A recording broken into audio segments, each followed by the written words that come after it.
La tuerie du Grand Bornand.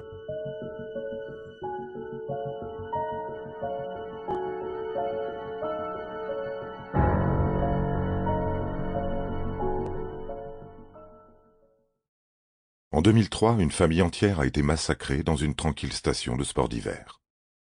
Tout a commencé par sa disparition, qui a mis en marche la machine médiatique. Celle-ci a rapidement révélé les rancunes et les rancœurs larvées derrière les beaux paysages de montagne et les pistes de ski. Puis le pire est apparu. On peut violemment massacrer de jeunes enfants pour posséder un joli chalet. Sans même être fou, juste par désir d'avoir. Cette effrayante histoire est celle du massacre du Grand Bornand.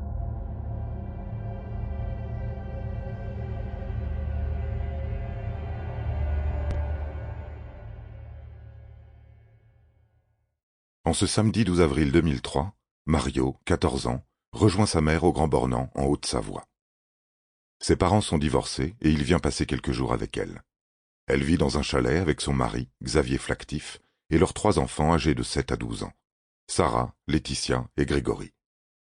Mario est arrivé en avion, comme d'habitude, et se rend comme prévu au Grand Bornand en taxi.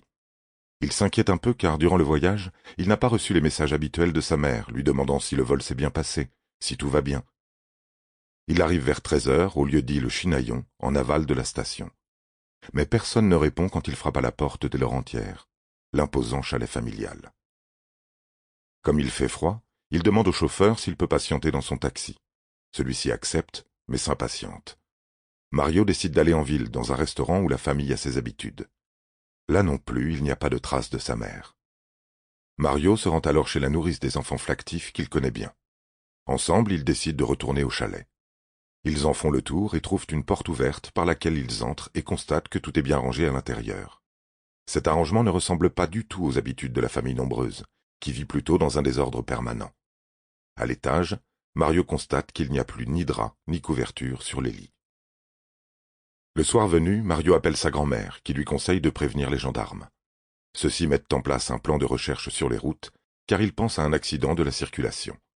Ils ne sont pas rares dans cette région montagneuse et enneigée. Les recherches durent tout le dimanche et ne donnent rien.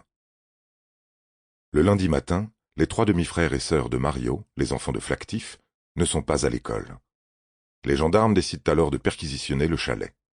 Marmite sur la cuisinière, réfrigérateur plein, ordinateur portable, tout est en place pour un week-end en famille et pourtant, la famille n'est pas là.